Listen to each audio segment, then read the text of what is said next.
For me, I think having been an age group swimmer and still competing alongside, clearly I see a lot of athletes. My advice would be to actually speak to somebody. There are people around. Make sure that kind of you speak to parents if you can.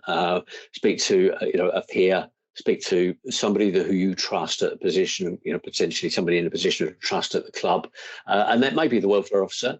Of course, not every welfare officer can attend sessions all the time, etc. But any person that you trust, it might be a coach, it might be somebody, a poolside helper, but speak to somebody. That is the key to communication, because once somebody knows the early stages of something that's happening, people can help.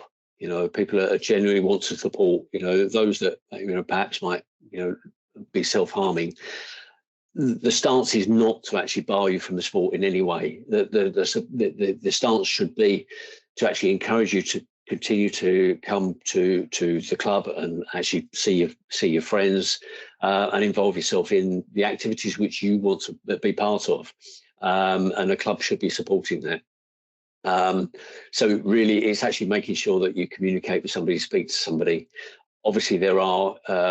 If there are a specific area of concern that you've got, there are websites, that could be signposted to you as well. So, one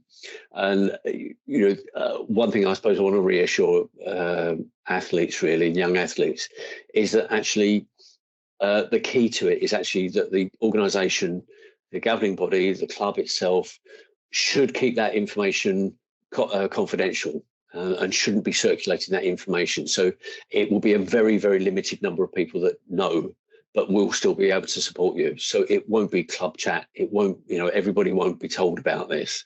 It's a very confined group of people that will know, but they're there to support you. And I think that's massive. It's making sure, as a welfare officer, I'm visible at the club. People know who I am, and it's being able for somebody to say, "Oh yeah, I know you need to go and talk to. Go and have a word with Claire."